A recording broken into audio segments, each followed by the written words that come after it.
Hello everyone, welcome to my channel इसके ओर से। और आप सुन रहे हैं अरेंज मैरिज एक नई शुरुआत। तो चलिए स्टोरी को स्टार्ट करते हैं पार्ट 19 के साथ। प्रीवियस पार्ट में हमने सुना था अवनी अपने कमरे में आती है और कमरे में आने के बाद अनिका को देखते हुए पहले दरवाजे को लॉक करती है। उसके बाद जो अपने ब्लेजर को निकाल कर सोफे पर फेंक देती है और अपनी शर्ट की बटन खोलते हुए बेड की साइड बढ़ जाती है। हाँ, तो स्टार्ट करते हैं यहीं से। अनिका जो कि घूंघट में बैठी हुई थी, रूम की लाइट्स जले हुए थे, तो घूंघट से भी चीज़ें साफ दिखती हैं। हालांकि उतनी क्लियर नहीं होती हैं, लेकिन फिर भी दिखती है। वो अवनी की हरकतें देख रही थी। वो मन ही मन सोचती है, ये करने क्या वाली है, ये इधर क्यों आ रही है। यही सब वो सोच रही थी। थोड़ी सी घबरा भी रही थी। आखिर डेविल से पंगा कौन लेना चाहेगा। अच्छे खासे शांति भरे जीवन में इस डेविल ने कदम रखा था, तो जाहिर सी बात है अनिका का डरना लाजमी है। अवनी उसको देखते हुए बेड की तरफ बढ़ रही थी। उसके चेहरे पर डेविल स्माइल तो थी। हालांकि वो छुपा नहीं रही थी, जानबूझकर दिखा रही थी, जैसे कह रही हो, देखो देखो, डेविल इज बैक। डेविल आगे बढ़ रही थी। जस्ट जाकर वो अनिका के सामने बैठ जाती है। उसने अपने शर्ट के सारे बटन खोल दिए थे। हालांकि अंदर से उसने एक टी शर्ट भी पहन रखा था, तो ठीक था। अनिका की नज़र जब पड़ती है ना, तो एक होता नहीं, रिलैक्स हो जाती है, मतलब गहरी सांसें लेती है कि चलो, इसकी हरकतें देखकर तो लग रहा था कि ये ना जाने क्या करने वाली है। अवनी उसके पास जाती है और उसके पास बैठते हुए कहती है, "अ, अनिका, वो अनिका जब उसकी आवाज़ सुनती है ना, तो उसको देखने लगती है। अवनी कहती है, ये तुम्हारे लिए। अवनी वो सारी चीज़ें आगे बढ़ाती है जो सिया ने दे रखा था। अनिका ये देखती है और कहती है कि मुझे इसकी ज़रूरत नहीं है। अवनी कहती है, "तो देखो, तुम्हें ज़रूरत हो या ना हो, लेकिन कुछ रस्में होती हैं जो भाभी माँ ने बोला है कि पूरी करनी है, सो तुम्हें ये रखनी होगी। ऐसा समझ लो कि ये तुम्हारी मुँह दिखाई की तोहफे हैं।" जैसे ही ये बोलती है ना, तो अनिका कुछ कह नहीं पाती, क्योंकि उसने उसकी दी का नाम यूज़ किया था। तो ज़ाहिर सी बात है, अपनी बहन की चीज़ों को थोड़ी ना वो इग्नोर कर सकती थी। जैसे अवनी अपनी भाभी माँ को इग्नोर नहीं कर सकती थी, उसी तरह से अनिका भी अपनी दी को इग्नोर नहीं कर सकती थी। उसके लिए उसकी बड़ी बहन बहुत ज़रूरी थी। उसकी बचपन की चाह थी एक बड़े भाई या बड़ी बहन की, जो कि ऊपर वाले ने 3 साल पहले पूरा किया था और बहुत ही अच्छे से दिल से दोनों का रिश्ता जुड़ चुका था। तो वो सारी चीज़ों को वो साइड में रख देती है अनिका लेकर। ये देखकर अवनी थोड़ी-सी होता नहीं है उसको, जैसे अनिका वो सारी चीज़ साइड में रखती है, तब जाकर अवनी अपनी जेब से एक और चीज़ निकालती है, एक और बॉक्स। वो कुछ और नहीं बल्कि वो पेंडेंट था, जो सिया ने बोला था कि मुँह दिखाई के तौर पे उसको पहना देना। अगर अनिका मना करे तो उसके हाथों में दे देना। वो निकालती है और अनिका की तरफ बढ़ाते हुए कहती है, ये मेरी तरफ से मुँह दिखाई के तोहफ़ा।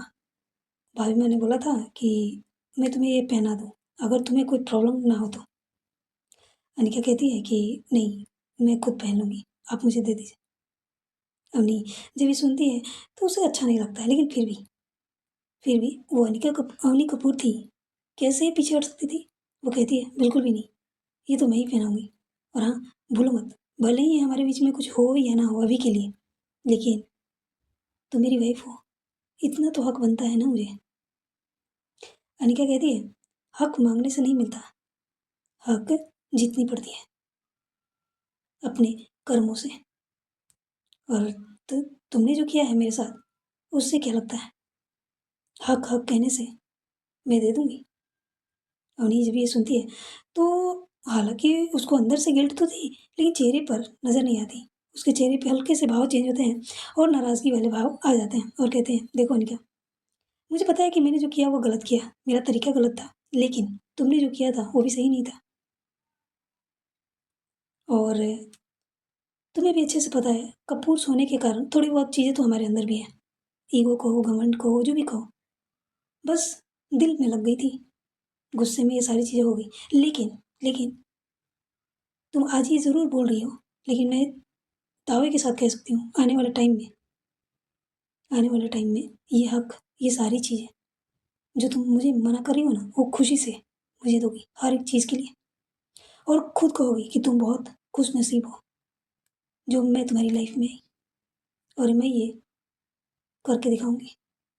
ये बोलकर अवनी जो है वो पेंडेंट को उस बॉक्स से बाहर निकलती है, और बाहर निकलने के बाद वो अपना हाथ आगे ले जाकर उसके गले में पहनाने लगती है। हालांकि अनिका उसको रोकने की कोशिश करती है, लेकिन अवनी अवनी जो है उसको रोकते हुए कहती है, अनिका, एक लाइफ पार्टनर होने के नाते तुमने जो भी शर्तें बोली मैंने मान ली, ठीक है, लेकिन लेकिन ये मत बोलो कि तुम मेरी बीवी हो, और मैं नॉर्मल हूँ, मैं नॉर्मल हूँ, लेकिन इसका मतलब ये नहीं कि मेरे अंदर वो गुस्सा, वो नफरत, वो नाराज़गी खत्म हो गई है। नहीं अनिका, तो मैं तुमसे फिलहाल के लिए, तुम्हारे लिए, तुम्हारे खुद के लिए मैं तुम्हें समझा रही हूँ, और ये कहो के रिक्वेस्ट भी करें, कुछ भी ऐसा मत करना कि अवनी कपूर एक बार फिर से वही रूप धारण करने पर मजबूर हो जाए, क्योंकि वो बहुत बहुत बहुत ज़्यादा गंदा है, तुम उसे झेल नहीं पाओगी। अवनी कपूर जितनी अच्छी है ना अपनी फैमिली के लिए, जिससे वो नफरत करती है उसके लिए बहुत बहुत ज़्यादा बुरा है। इतनी ज़्यादा बुरा कि वो इंसान मरने के लिए ऊपर वाले से दुआ मांगेगा कि मेरे हाथों से अच्छा वो खुद उसे नॉर्मल मौत मिल जाए, या खुद सुसाइड कर लेगा। मैं बहुत बुरी इंसान हूँ, सिर्फ फैमिली के लिए ही अच्छी हूँ, और अपनी भाभी माँ के लिए। ये बच्ची जो तुम्हें भाभी माँ के सामने दिखती है ना, वो सिर्फ फैमिली के लिए ही है, किसी और के लिए नहीं। और ये सारी चीज़ें बोलते बोलते बोल रही थी, उसके गले में पेंडेंट पहना रही थी, लेकिन पहनाने के बाद उसकी हाथ थोड़ी से ऊपर जाकर उसके बालों को जकड़ लेती है, और उसके चेहरे को थोड़ा ऊपर करते हुए वो सारी चीज़ें घूंघट के बाहर से ही अनिका की आंखों में देखते हुए बोल रही थी। उसकी आंखें हल्की हल्की रेड थी। वो आगे कहती है, तुम्हें पता है अनिका, जब भाभी मैं इस घर में आई थी शादी करके, मेरी उम्र लगभग 16 साल के आसपास थी, 16 साल के आसपास, हाँ। लेकिन उससे पहले भी मुझे याद तक नहीं है कि किसी ने मुझ पर हाथ उठाया होगा। ना ही मेरी भाभी माँ ने, ना ही मेरे माता पिता ने, ना ही मेरी बहन ने, ना ही मेरी दादी माँ ने, और ना ही ये 4 भाई बहन जो हैं हमारे बड़े, उन्होंने कभी भी, अरे हाथ उठाना तो बहुत दूर की बात है अनिका, किसी ने मुझे डांटा तक नहीं था। हाँ, वो बात अलग है कि मैंने ऐसी कोई गलती अब तक की नहीं थी, सिवाय तुम्हारी मेरी लाइफ में एंट्रियाँ करने के बाद। और कहीं न कहीं ये सारी चीज़ें मुझे भाई माँ से अलग होने के बाद ही मिली थी, गुस्सा, नफ़रत, नाराज़गी, वो सारी चीज़ें। और 3 साल की चीज़ें इतनी आसानी से तो ख़त्म होगी नहीं। और तुमने थप्पड़ मारा बिना सोचे समझे। तुमने कैसे सोच लिया कि अवनी कपूर ऐसे छोड़ देगी, भूल जाएगी? लेकिन तुम बहुत लकी हो। तुम बहुत लकी हो कि सारी सिचुएशन ऐसे चेंज हो गए, जैसे ऊपर वाले ने तुम्हारी किस्मत काफ़ी सुनहरे अक्षर में लिखा था। जो मेरी भाभी माँ की रक्षक बन गए तुम सब, तुम्हारी फैमिली और तुम। और यही कारण है कि मैं तुमसे इतनी नरमी से पेश आ रही हूँ, और इस रिश्ते को एक नए तरीके से निभाने की कोशिश करना स्टार्ट करूँगी मैं, और कर रही हूँ मैं। वरना अगर अवनी कपूर वही होती, तो तुम्हें लगता है कि शादी के बाद तुम इतनी आराम से उसकी बातें सुनती? ये सारी चीज़ें बस वो बोले जा रही थी, और अनिका चुपचाप सुने जा रही थी, क्योंकि उसके पास बोलने के लिए कुछ था ही नहीं। हाँ, उसके साथ गलत तो हुई थी, लेकिन अवनी ने शादी के अलावा और कुछ गलत किया नहीं था, कुछ भी नहीं गलत किया था। सिर्फ शादी फ़ोर्सफुली की थी, उसके अलावा और कुछ नहीं, और ना ही अभी तक उसने करने की कोशिश की थी।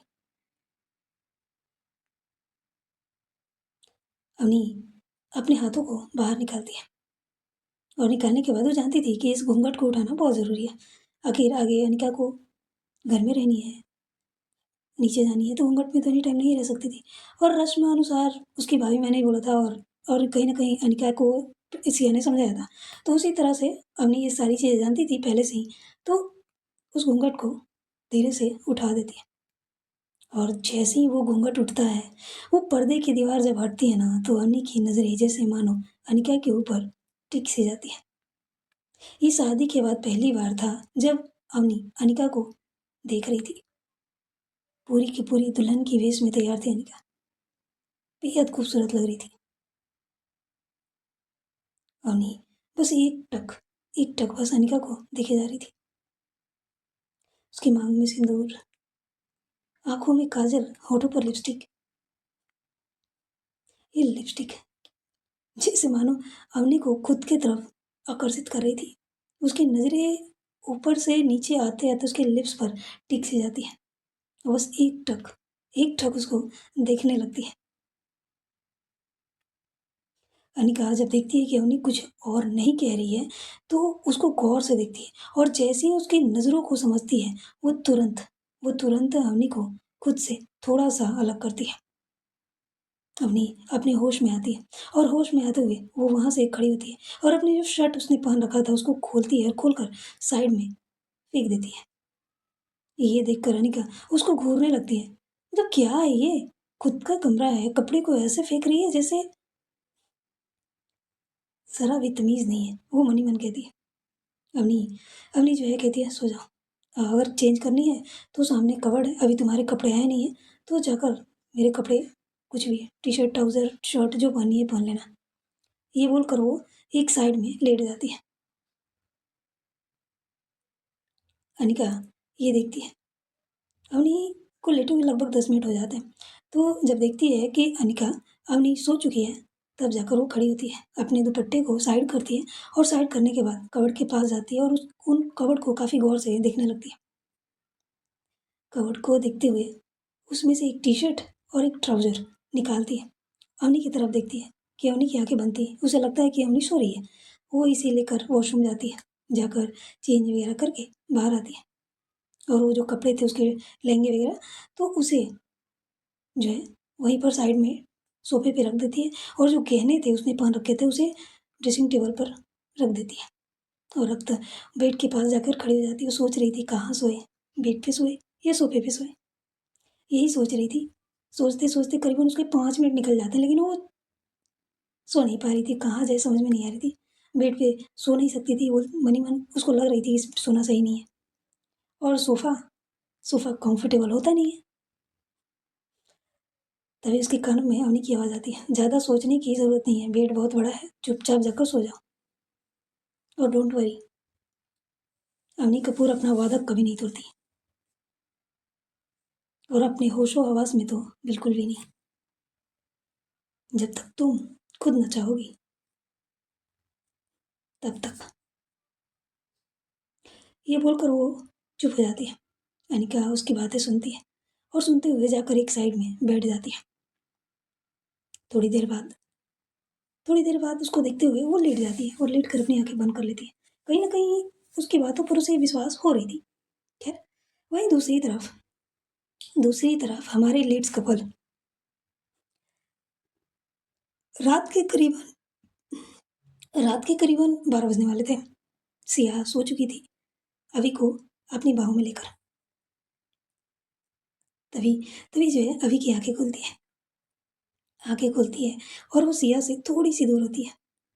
दूर होने के बाद खुद को अच्छे से एडजस्ट करती है और हल्की करवट लेकर और अपनी एक हाथ से सपोर्ट देकर अपने सिर को एक टक बस एक टक सिया को देखे जा रही थी। सिया की वो प्यारी सी चेहरा देखते हुए उसके चेहरे पर स्माइल आ जाती है। अपना हाथ ले जाकर सिया की चिक्स पे रखती है और उसके चेहरे को अंगूठे से सहलाते हुए ना जाने क्या सोच रही थी। ये अवनी कपूर, ये वो तो थी ही नहीं। ये वो थी जो सिया से बेइंतहा मोहब्बत किया करती थी। बेइंतहा, और अभी भी करती है। वो बात अलग है कि कुछ समय के लिए उसकी थोड़ी बहुत, वो कहते हैं ना, प्यार में इंसान कितना भी क्यों ना पागल हो जाए लेकिन अपने प्यार को कभी नहीं भूलता। सिया के लिए ही तो पागल हुई थी अभी। अब सिया वापस आ गई है तो ये पागलपन किस हद तक जाएगी, ये सोचना या बताना इतनी भी मुश्किल नहीं है। आखिर ये मोहब्बत 1-2 साल की तो है नहीं, जो स्टार्ट हुई और खत्म हो गई। मोहब्बत का कोई अंत नहीं होता है। अगर सच्ची मोहब्बत किसी से हो जाए तो उसका कोई अंत नहीं है। इंसान आखिरी सांस तक उस मोहब्बत के लिए जीता है और उसी के लिए मरता है।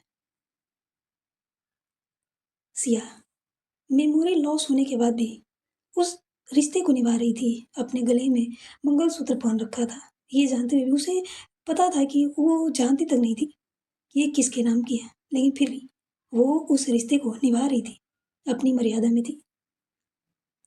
करवा चौथ का व्रत हो या कुछ और, दिल में एहसास तो थी लेकिन पहचान नहीं थी। और इधर अभी सिया की तड़प में खुद को खो बैठी थी। अरे ये मोहब्बत।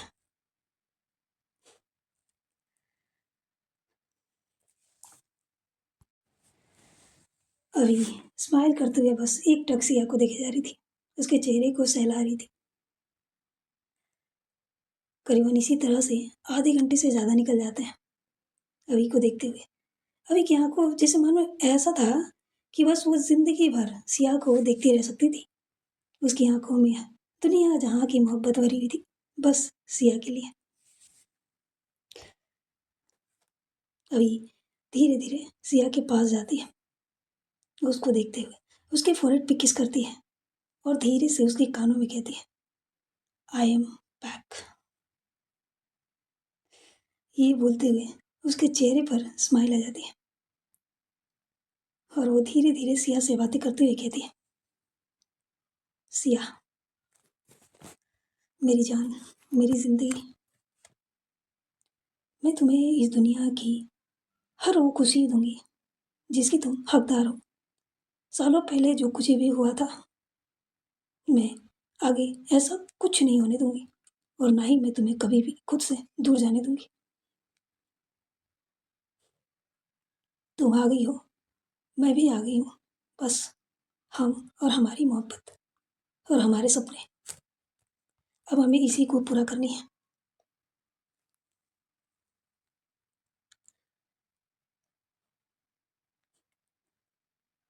I love you, I love you मेरी जान।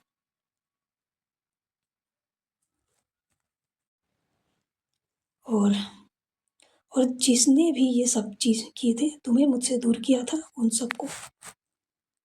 हालांकि वो उस दिन मरा था या नहीं ये तो मुझे नहीं पता। अगर वो जिंदा भी होगा ना, इस दुनिया के किसी भी कोने में होगा, मैं उसे छोड़ूंगी नहीं। उसे पता नहीं है कि उसने किस पर हाथ डाला था। एक एक का कहर एक एक का कहर खत्म होने से लोग समझते हैं शेर कुछ पल के लिए शांत रहता है तो लोगों को लगता है कि वो कमजोर हो चुका है, पर नहीं। शेर तो उस वक्त का इंतजार करता है कि कब वो बस एक छलांग लगाए और सब कुछ खत्म कर दे।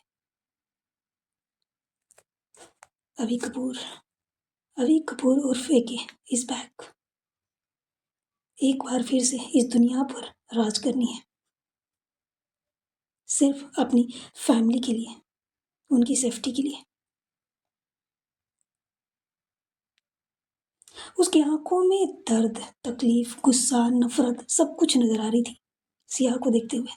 उसकी आंखों में वो तकलीफ नजर आ रही थी, उसने सिया को खोया था तो। अभी की इन सारी हरकतों से, उसकी बातों से ये तो पता चल चुका था कि अभी पूरी तरह से वापस आ चुकी है।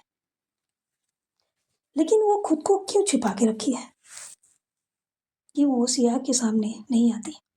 आखिर क्यों?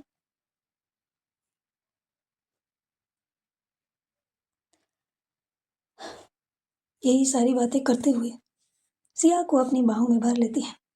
एक बार फिर से उसकी फोrehead पे किस करती है, उसकी आंखों पर किस करती है, उसके चिक्स पे किस करती है और हल्की सी उसके लिप्स पे किस करती है।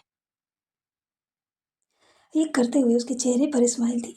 उसके लिप्स पर अपने एक अंगूठे को रखते हुए कहती है, बस थोड़ी टाइम और, उसके बाद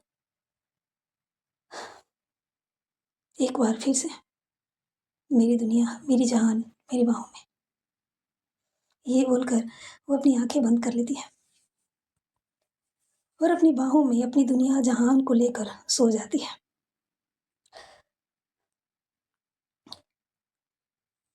अगली सुबह होती है, अगली सुबह सेम रूटीन। सुबह-सुबह सिया का उठना, उठकर अभी को तैयार करना, मंदिर में जाना, पूजा करना। और इस वक्त जो है अवनी और अनिका अपने कमरे में थे। अनिका तो पूरी रात सोई ही नहीं थी, उसे बहुत अजीब फ़ील हो रहा था। वो बेड पे करवटें बदल रही थी। एक होता नहीं है कुछ नई जगह पर जाने पर नींद नहीं आती है, और दूसरी एक अनजान इंसान के साथ जो कि किसी डेविल से कम नहीं है। उसकी हरकतें, उसकी बातें अनिका को कन्फ्यूज़ भी कर रही थी और थोड़ी-सी घबराहट भी फ़ील हो रही थी। क्योंकि शादी से पहले भी अवनी ने अनिका के साथ किस तरह से बिहेव किया था, उसको अभी भी याद था। हालाँकि मन में थी कि चलो दी है, तो ये कुछ नहीं करेगी। लेकिन शादीशुदा कपल में क्या तीसरा इंसान, तीसरा शख्स कभी भी इंटरफेयर करता है क्या? अगर करता भी है तो एक हद तक। अनिका ये बात समझ रही थी, काफ़ी अच्छे से समझ रही थी। लेकिन फिर भी अब क्या ही कर सकते थे, शादी हो चुकी थी। उसने खुद सामने से बोला था कि मैं इस रिश्ते को एक मौका दूँगी, तो ज़ाहिर-सी बात है, अब जो होगा सो देखा जाएगा, ऑप्शन नहीं है ना। तभी रूम का दरवाज़ा नॉक होता है। वहाँ से ये देखकर अनिका थोड़ी चौंक जाती है और दरवाजे की तरफ देखती है। तभी उसको टाइम पे नज़र आती है, तो वहाँ पे 6 बजने का दिखा रहा था। वो खड़ी होती है, खड़ी होकर दरवाजे के पास जाती है और धीरे से दरवाज़ा खोलती है, तो वहाँ पे कोई और नहीं, सिया खड़ी थी और पीछे 2 सर्वेंट थे। सिया अनिका को देखती है और दरवाज़ा खोलने का इशारा करती है, और अनिका सिया को देखते हुए दरवाज़ा खोल देती है। जैसे ही अनिका रूम में कदम रखती है, सॉरी, जैसे ही सिया रूम में कदम रखती है, अनिका उसको टाइट हग कर लेती है और कहती है, गुड मॉर्निंग दी। गुड मॉर्निंग बच्चा, ठीक हो? हाँ दी, मैं ठीक हूँ। तभी सिया की नज़र अवनी पे पड़ती है। अवनी जो कि मस्त घोड़े बेचकर सो रही थी। मतलब घोड़े बेच का मतलब है ही नहीं, गहरी नींद में सो रही थी। ये देखकर सिया के चेहरे पर स्माइल आ जाती है। वो सर्वेंट की तरफ देखती है और देखते हुए इशारा करती है। सर्वेंट अंदर आते हैं, आकर सोफे के पास टेबल पर कुछ सामान रखते हैं और वो चले जाते हैं। सिया अनिका को देखती है और कहती है, आज रसोई की रस्म है और मुँह दिखाई की रस्म होगी। बस ये 2 रस्म कर लो, उसके बाद तुम जैसे चाहो वैसे रह सकती हो। और हाँ, तुम साड़ी नहीं पहनना चाहती, कोई बात नहीं, मैं तुम्हारे लिए कुछ इंडियन ड्रेसेस मँगा दिए हैं, कुछ देर में आते होंगे। बस अभी के लिए तुम्हें साड़ी पहननी होगी, क्योंकि मुँह दिखाई है तो। अनिका कुछ नहीं कहती। वो कहती है, दी पर मुझे पहनना है। हाँ, मैं पहना दूँगी, डोंट वरी, तुम जाओ, जाकर फ्रेश वगैरह होकर आओ, मैं देखती हूँ, अवनी को उठाती हूँ। अनिका हाँ में सिर हिलाती है। वो कपड़े जो थे, तो वो तो पहन नहीं पाएगी वॉशरूम में, तो वो कहती है कि सिया कहती है, बाथटब में आ जाना, ठीक है, जाओ। उसकी चीज़ों को समझ रही थी सिया, उसकी बहन थी, कैसे नहीं समझेगी। वो वॉशरूम चली जाती है, इधर सिया अवनी के पास जाती है और उसके बगल में बैठ जाती है और बैठते हुए उसका सिर सहलाते हुए कहती है, अवनी बच्चा उठ जाओ, सुबह हो गई है। अवनी जब अवनी की आवाज़ जब अवनी के कान में सिया की आवाज़ आती है ना, उसके चेहरे पे बहुत प्यारी स्माइल आ जाती है। ये देखकर सिया की भी स्माइल आ जाती है। वो समझ जाती है कि ये समझ चुकी है कि मैं हूँ। अवनी अवनी जो है अपनी भाभी माँ का हाथ उसके सिर से हटाती है और अपने एक चिक्स के नीचे जैसे करवट ले रखा था, वो जस्ट वहीं पे रखती है और रखते हुए कहती है, गुड मॉर्निंग भाभी माँ, गुड मॉर्निंग बच्चा, उठ जाओ, सुबह हो गई है, थोड़ी देर और सो लेती हूँ ना, ऑफिस भी जानी है। नहीं, आज ऑफिस नहीं जानी। क्यों? क्योंकि आज अनिका की मुँह दिखाई है और तुम्हें भी घर पर ही रहनी है। कुछ लोग, कुछ रिश्तेदार आने वाले हैं और कुछ गेस्ट आएंगे, और ऑफिस के भी मेन मेन जो है, मैंने बोल रखा है प्रिया से, जो जो हमारे बारे में जानते हैं उन्हें बुलाया गया। पर भाभी माँ, इसमें मेरा क्या काम है? काम है बच्चा, काम है। तुम्हारी वाइफ है और उसके साथ तुम्हें खड़ी रहनी है हर सिचुएशन में, सुख हो दुख हो हर चीज़ में। और बाहर के लोग आने वाले हैं, तो जाहिर सी बात है तुम्हें उसके साथ रहनी चाहिए। ठीक है भाई माँ, जैसा आप कहो। ये बोलकर वो उड़ जाती है और उठकर अपनी भाई माँ को एक टाइट हग देती है, और वो वॉशरूम की तरफ जाने ही वाली होती है कि तभी सिया कहती है, अपने कपड़े ले लो और दूसरे कमरे में चले जाओ। अनिका गई अंदर। अवनी हाँ में सिर लाती है, कबर्ड से कपड़े लेती है और दूसरे कमरे में चली जाती है। इसी तरह जो है अनिका बाहर आती है और सिया उसको बहुत ही अच्छे से रेडी करती है। रेडी करने के बाद उसको पहले मंदिर में लेकर जाती है और फिर वहाँ से किचन में लेकर जाती है। अनिका को कुछ बनाने नहीं आता था, कुछ भी नहीं बनाने आता था, लेकिन सिया वहाँ के खड़ी थी और सर्वेंट सारे सामान निकाल कर दे देते हैं और अनिका जैसे जैसे सिया बोल रही थी जस्ट वैसे वैसे वो कर रही थी। इसी तरह करते हुए वो बहुत ही अच्छे से खीर बना लेती है। सिया ने बताया था कि दोनों बहनों को खीर बहुत पसंद है। तो फिर क्या था, अनिका ने खीर बनाने को बोला। इसलिए नहीं कि वो अवनी को पसंद है, बल्कि इसलिए कि उसके जीजा जी को पसंद है, आई मीन अभी को पसंद है। वो कहती है ठीक है, मैं जीजू के लिए बनाऊंगी। अनिका की बातें सुनकर सिया कहती है अच्छा, और अवनी के लिए? वो कुछ नहीं कहती, वो कहती है बन रही है तो वो भी खा लेंगी। अनमने ढंग से बोलती है, मतलब वो प्यार नहीं थी वो शब्द में जो जीजा जी बोलते वक्त आती है। लेकिन सिया कुछ कहती नहीं है, वो समझती है इनके रिश्तों को सुधरने में थोड़े वक्त तो लगेंगे ही। खीर बन जाती है, बनने के बाद सुबह का जो है ब्रेकफास्ट करने के लिए सभी लोग आते हैं, तो वहाँ पे खीर भी सर्व की जाती है। सभी लोग खीर खाते हैं, तारीफ भी करते हैं और सब अपने तरफ से कुछ ना कुछ गिफ्ट देते हैं। सिया जो है वो एक कंगन की जोड़ी थी जो कि अभी की माँ की थी, और वो दो जोड़ी थी, एक होती एक दो लोगों के लिए थी। तो क्या करती है कि एक जोड़ी उसने संभाल के रखा था अवनी अवनी के लिए ही, कि उसकी शादी होगी तो उसको दिया जाएगा। लेकिन उसको कहाँ पता था कि इस घर में एक और बहू ही आएगी। वो आगे बढ़ाते हुए कहती है अनिका, हाँ हाँ दी, बच्चा ये इनकी माँ का निशानी है, तो इनकी हर एक चीज़ को आगे बढ़ाना हमारा काम है। तो मैं चाहूँगी कि तुम इसे पहनो और संभाल के रखना। अनिका कुछ नहीं कहती, अपना हाथ आगे बढ़ा देती है। जैसे ही वो अपना हाथ आगे बढ़ाती है तो वो जो चूड़ियाँ थी ना, तो वो क्या करती है सिया, अवनी की तरफ बढ़ा देती है और कहती है ये लो पहनाओ इसे। अवनी ये देखती है, अनिका ये देखती है, अनिका अपना हाथ पीछे खींचने ही वाली होती है कि तभी सिया कहती है अनिका। अवनी उन चूड़ियों को लेती है और बड़े ही प्यार से अनिका के हाथों में डाल देती है। उसके बाद जो है प्रिया की मम्मी अनिका को एक नेकलेस सेट में देती है, और प्रिया भी उसके लिए कुछ लेकर आई थी, मतलब सब लोग कुछ ना कुछ लेकर आया था और देता है। तभी हॉल में एंट्री होती है अवी की। अभी पूजा के बाद उसको जो है कुछ बॉडीगार्ड्स के साथ बाहर मॉर्निंग वॉक के लिए भेज दी गई थी। प्रिया भी जाना चाहती थी, लेकिन कुछ ज़रूरी काम आ जाने के कारण वो नहीं जा पाती है। सिया कहती है कि क्या मैं चलूँ?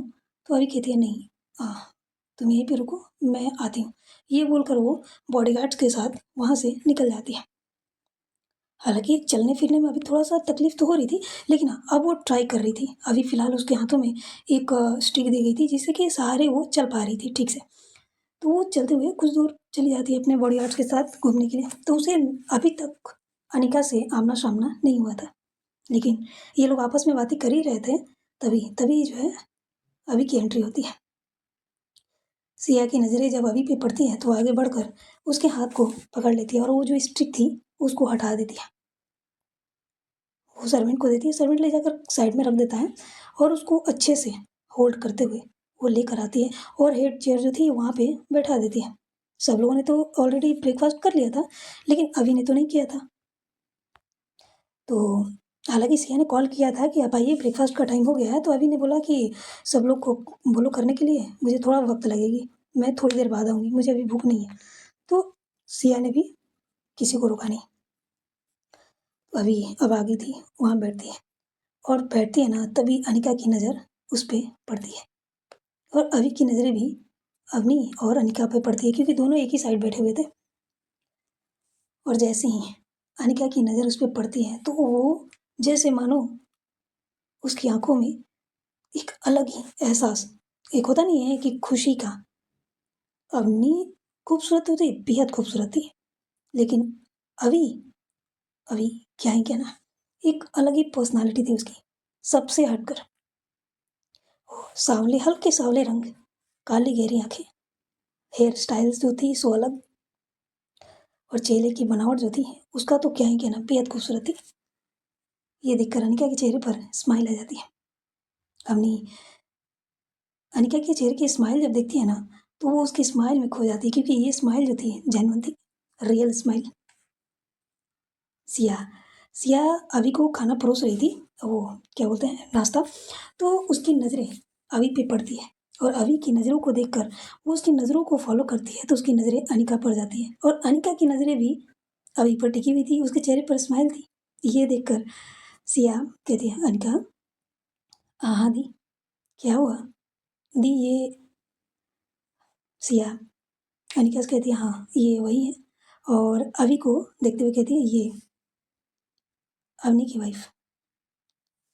ये सुनते ही अभी के चेहरे पर स्माइल आ जाती है और वो हाँ में सिरलाती है। अनिका वहाँ से उठती है और उठकर अभी के पास आती है, और वो झुकने ही वाली होती है कि तभी अभी उसको रोकते हुए उसके सिर पे हाथ रखती है और कहती है खुश रहो, तुम भी छोटी बहन जैसी हो। ये बोलकर वो चुप हो जाती है, वो ज़्यादा कुछ कहती नहीं है, लेकिन इतना ही कहना था। अनिका के चेहरे की स्माइल और बड़ी हो जाती है और वो वक्त नहीं गवाती। वो अनिका जो है वो तुरंत अभी के गले लग जाती है और गले लगते हुए खुशी से कहती है फाइनली फाइनली आपसे मिल लिया। आपको नहीं पता आपकी याद में दी कितना तड़पती थी। हम उनको देखकर इतना परेशान रहते थे। ना जाने वो कौन सा इंसान होगा जिसके लिए मेरी दी इतना तड़प रही है। आपको नहीं पता है जीजू, जब जीजू बोलती है ना तो अभी के चेहरे पर स्माइल आ जाती है। एक रूही थी जो अभी को जीजू बोला करती थी, और ये दूसरी अनिका, कहीं ना कहीं ये शब्द है उसे काफ़ी अच्छी लगती थी सुनकर।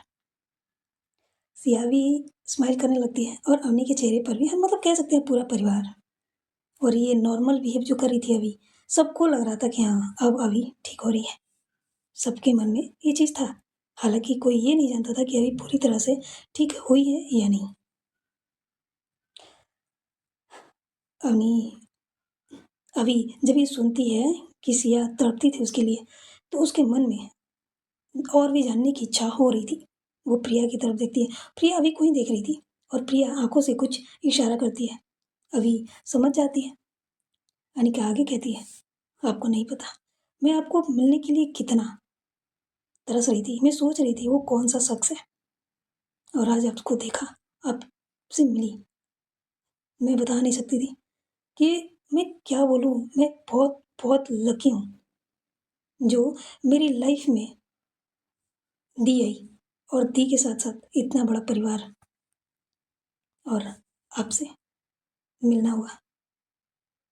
आपसे मिलने के लिए तो पूरी दुनिया लाइन लगा सकती है, लेकिन मेरी किस्मत जो आप जीजू के रूप में मुझे मिले हो। अभी उसकी बातें सुनती है और कहती है आप कुछ ज़्यादा ही बढ़ा चढ़ा के बोल रहे हो। ऐसी कोई बात नहीं है, हम भी एक नॉर्मल से आम इंसान हैं। तो अरे नहीं नहीं जीजू, क्या बात कर रहे हो आप नॉर्मल से आम इंसान। अगर आप आम हो तो हम क्या हो सकते हैं। तो, तो अवनी कहती है हाँ हम आम हैं तो आप खास हैं। ये बोल कर वो अपनी नज़रें जो है दूसरी तरफ कर लेती है, और उसकी बातें सुनकर सिया के चेहरे पर स्माइल आ जाती है। सब पूरा परिवार भी अवनी को देखने लगता है। अवनी क्या बोल गई।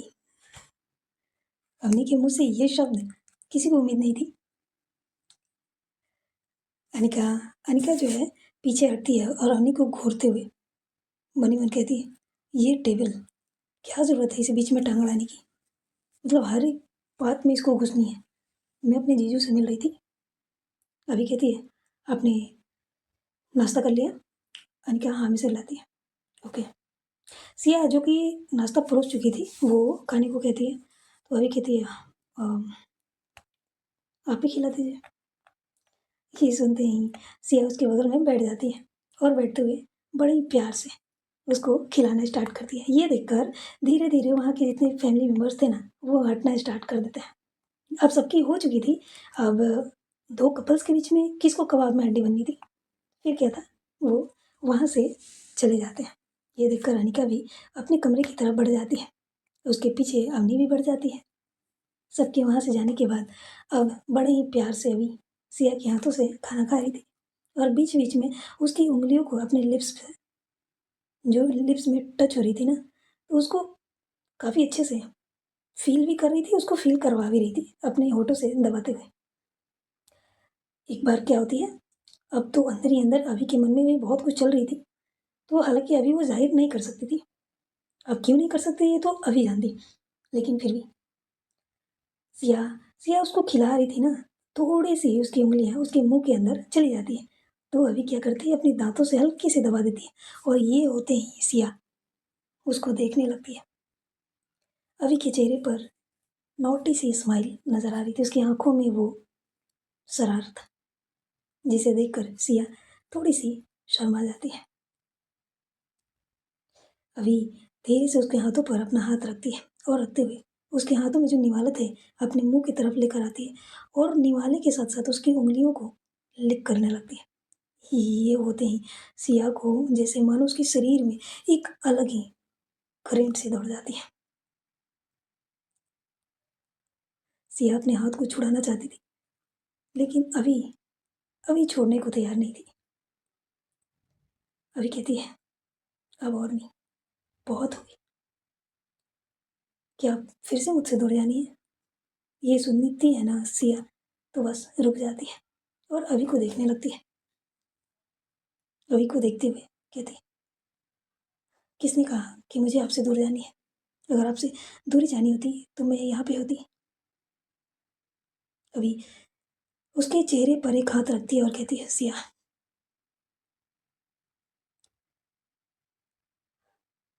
मैं बहुत बुरी हूँ ना, मैं तुम्हारी रक्षा नहीं कर पाई। शायद मैं तुम्हें डिजर्व नहीं करती।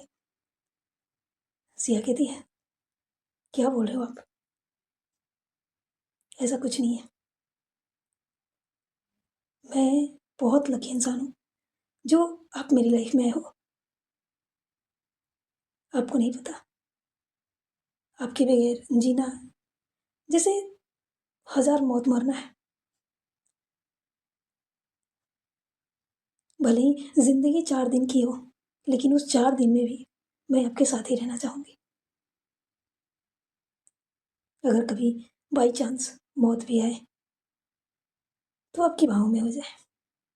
आपको नहीं पता, उस हादसे के बाद भले ही मेरी याददाश्त चली गई हो, मैं खुद को भूल चुकी हूँ, लेकिन एक दिल में एक दर्द, एहसास, तड़प हमेशा से रहती थी।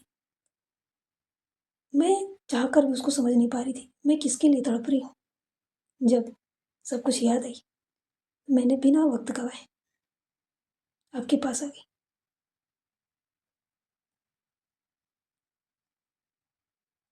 ये सारी चीज़ें वो बोल रही थी, उसकी आंखों में नमी थी। अभी उसकी आंखों के आंसू को पोंछते हुए कहती है, मैं तुमसे वादा करती हूँ, आगे से अब ऐसा कुछ भी नहीं होगा, कुछ भी नहीं। ना ही मैं खुद जाऊंगी और ना ही मैं तुम्हें जाने दूंगी। तुम्हें कभी भी कुछ नहीं होगा। जो हमने अब तक झेला है, जो हमने अब तक सहा है, अब मैं दुनिया की हर एक खुशी तुम्हारे लिए, हमारे लिए, जो करनी होगी मैं करूंगी, ला कर दूंगी। हर खुशी, सिर्फ हम और हमारे सपने।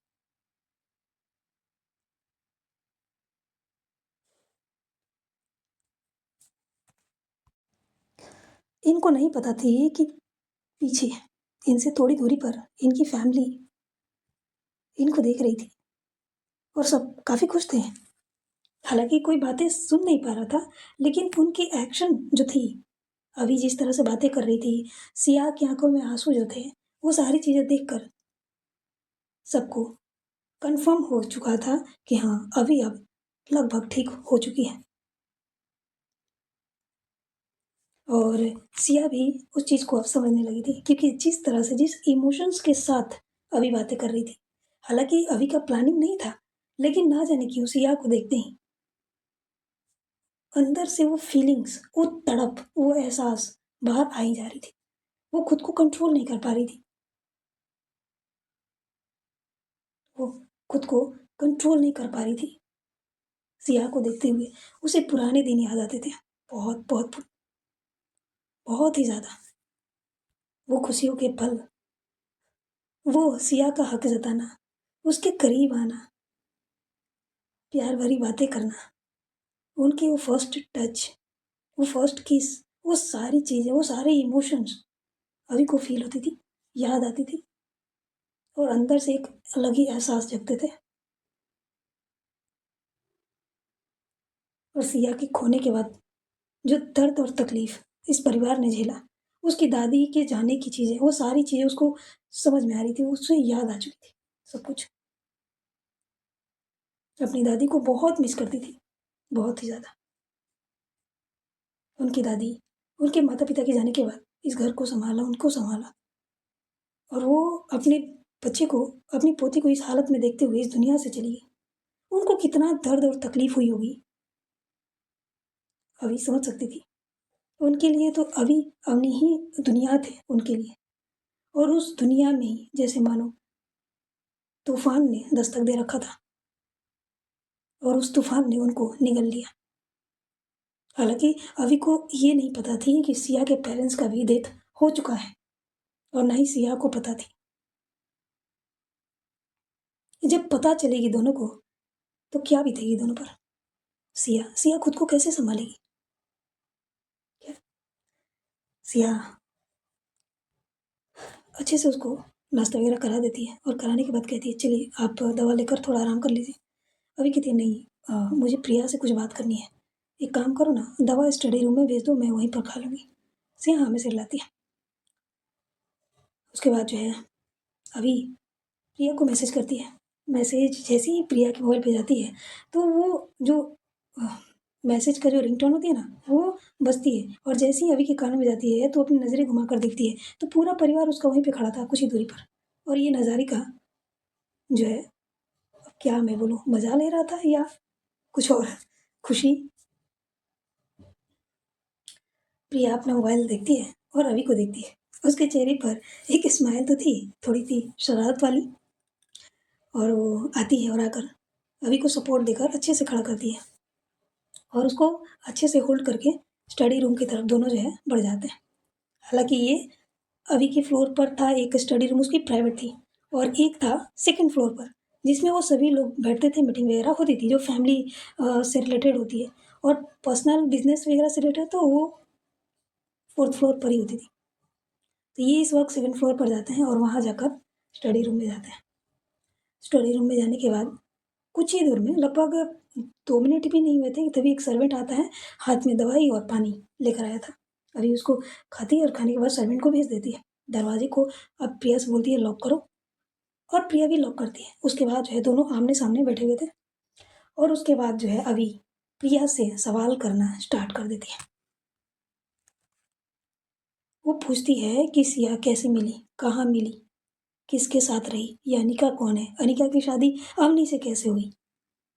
सारी बातें पूछना स्टार्ट कर देती है और प्रिया बड़े ही आराम से उसको सारी बातें बताना स्टार्ट कर देती है। कैसे सिया पंजाब में मिली अनिका की फ़ैमिली को, अनिका की फ़ैमिली उसको इलाज करवाई, कैसे उसे लंदन लेकर गए और कैसे सिया ने अपने आप को भूल चुकी थी, वो नॉर्मल चीज़ें भी नहीं कर पाती है और कैसे चाहत सिंघानिया और राज सिंघानिया ने एक माता-पिता बनकर एक बच्चों की तरह सिया को सारी चीज़ें सिखाना स्टार्ट करते हैं, जैसे छोटे बच्चों को सिखाते-सिखाते बड़ी की जाती है, जस्ट वैसे।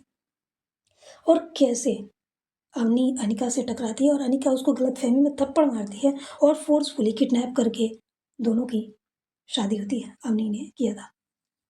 और किस तरह से अनिका इस रिश्ते को एक मौका देने की बातें करती है सिर्फ़ अपनी बहन के साथ रहने के लिए, क्योंकि वो अपनी बहन से दूर नहीं जाना चाहती थी। वो अपनी बहन से बहुत प्यार करती है। और कैसे राज सिंघानिया ने इस रिश्ते को हालाँकि दिल से तो अपनाया नहीं है, लेकिन फिर भी अपनी बेटियों की खुशियों में शामिल होते हुए हामी भर दी। लेकिन इस उम्मीद से कि उनकी बेटी को तकलीफ़ नहीं होगी। सारी बातें प्रिया जो है काफ़ी अच्छे से अभी को बताती है। उसके बाद अभी कहती है कि मेरे साथ क्या हुआ था। हालाँकि मुझे सब कुछ तो याद नहीं है, लेकिन हाँ, मुझे इतना याद है कि वहाँ से आने के बाद मेरी भी हालत कुछ ख़ास ठीक नहीं थी। प्रिया बताती है कि हाँ, तुम्हारी दिमागी हालत बहुत हद तक बिगड़ चुकी थी। तुम बीच-बीच में चीज़ें भूलने लगी थी और जब भी तुम्हें याद आती थी, तुम्हें पैनिक अटैक्स आते थे। सिया के आने के बाद ही तुम्हारे अंदर चेंजेस आना स्टार्ट हुई और वही आयुई आयुर्वेद डॉक्टर जो तुम गई थी, तो इलाज किया करते थे, उन्हीं को बुलाया गया था और उन्हीं की दवाई कुछ दिनों से चल रही है, जिसका असर हमें भी साफ दिख रहा है। स अभी यहाँ में सिर लाती है। वहाँ पे और भी फैमिली से रिलेटेड बातें होती हैं, दादी के बारे में बात होती है, अवनी के बारे में भी बात होती है, अवनी इस हद तक कैसे चेंज हो गई, सारी चीज़ें, सारी डिटेल्स बातें करते-करते लगभग 3 घंटे से ज़्यादा निकल जाता है। उसके बाद जो है मेन टॉपिक पर बातें आती हैं, जब अभी कहती है कि उन लोगों का क्या हुआ जिन्होंने इस घटना को प्लान किया था।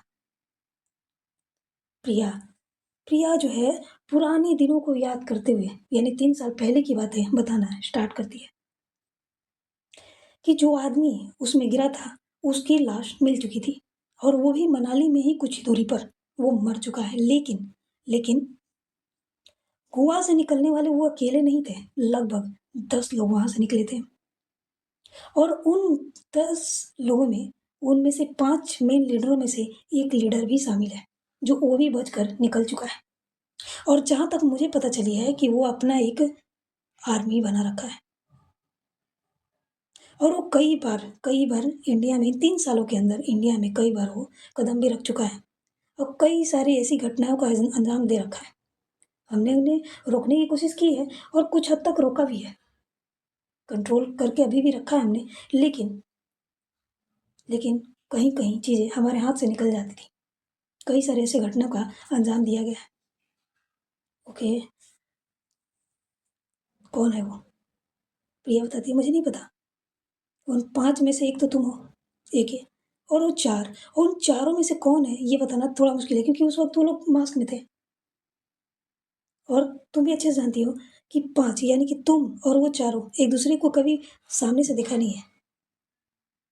तो वो बताना मुश्किल है कि वो कौन है? संगठन का काम कैसा चल रहा है? प्रिया बताती है, संगठन पहले से थोड़ी-सी बड़ी हुई है क्योंकि इस वक़्त अवनी ने उसका कंट्रोल अपने हाथ में ले रखा है। हाँ, अमित भी सँभाल रहा है, लेकिन अमित अमित की प्रमोशन हो गई है और वो आर्मी आर्मी में काफ़ी अच्छे पोस्ट पे जा चुका है। संगठन के अंडर ही उसके अंडर भी काम करते हैं लोग। संगठन को काफ़ी अच्छे से सँभाल रहा है, लेकिन पूरी की पूरी कंट्रोल अवनी ने अपने ऊपर ले रखा है।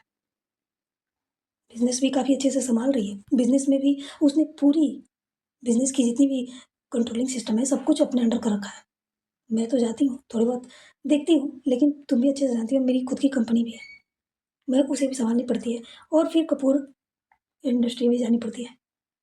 लेकिन मैं उस पर ज़्यादा फ़ोकस नहीं कर पाती, क्योंकि मुझे करने को मिलता ही नहीं है। सच तो ये है ना कि इस तरह की तुम्हारी तबीयत बिगड़ने के बाद अवनी को ने अवनी के अंदर इतनी हद तक चेंजेज़ आ गई कि उसने अपनी चीज़ों को छोड़ दे दिया। उसकी पढ़ाई पे जो सारी चीज़ें थी, उसको आर्मी में जानी थी, वो सारी चीज़ें छोड़कर वो बिज़नेस में लग जाती है और साथ-साथ पढ़ाई भी कर रही थी। फैमिली से उसने दूरी बना लिया था और मैं ये दावे के साथ कह सकती हूँ अभी कि अवनी बिज़नेस के मामले में तुमसे भी 2 कदम आगे है। ये सुनते ही अभी के चेहरे पर स्माइल आ जाती है और वो कहती है, वो तो होनी थी। आखिर किस खानदान से बिलॉन्ग करती है, उसके खून में ही बिज़नेस है, तो ज़ाहिर-सी बात है। और कपूर खानदान का नाम भी तो आगे बढ़ानी थी ना, आखिर वो आने वाली हमारी फ्यूचर उसी से तो डिसाइड होगी ना। हाँ, घर में छोटी भी है और कपूर खानदान की सेकंड लीडर भी है, तो ज़ाहिर-सी बात है। अच्छा ये बताओ, तुम सिया को सारी बातें कब बताने वाली हो कि तुम पूरी तरह से ठीक हो चुकी हो? बताने की ज़रूरत है, उसे पता चली गई है, मेरी बातों से, मेरे बिहेवियर से। हाँ, वो तो सबको पता चल गई है, लेकिन फिर भी तुम्हें पूरी तरह से बतानी चाहिए ना। हाँ, दिवाली के दिन दिवाली दिवाली के दिन मैं सारी बातें मैं खुद बता दूँगी और मुझे सिंघानिया फैमिली से मिलनी है, उनको थैंक यू बोलनी है। उन्होंने जो मेरे ऊपर एहसान किए हैं, मैं इस जन्म में शायद ही मैं चुका पाऊँगी, लेकिन फिर भी अगर हम उनके लिए कुछ कर पाएँ तो मैं ज़रूर करना चाहूँगी। प्रिया कहती है, मैंने भी यही बात उन्हें बोला है, लेकिन फिर तुम मिलना चाहती हो, तो अच्छी बात है, हमने उन्हें इनवाइट कर दिया है, दिवाली के दिन हो सकता है वो लोग भी आएँ। तो अभी कहती है, हाँ, ये सही रहेगा। सो गाइस फाइनली वो वक़्त आ गया है। अभी कपूर वापस लौट आई है और एक बार फिर से स्टार्ट होगी इनकी प्रेम कहानी। हालाँकि ये कभी ख़त्म हुई नहीं थी, जो स्टार्ट होगी, लेकिन कुछ पल के लिए जो थम चुकी थी, वो फाइनली एक बार फिर से और हाँ, क्या एक एक की एंट्री होगी? अगर होगी तो कौन सा भूचाल आने वाला है? खैर, तो आपने क्या करने वाली है? मिलते हैं अगले पार्ट में। तब तक के लिए जुड़े रहिए। हमारी स्टोरी अरेंज मैरिज एक नई शुरुआत। कैसी लगी आपको ये एपिसोड? कमेंट में ज़रूर बताइएगा।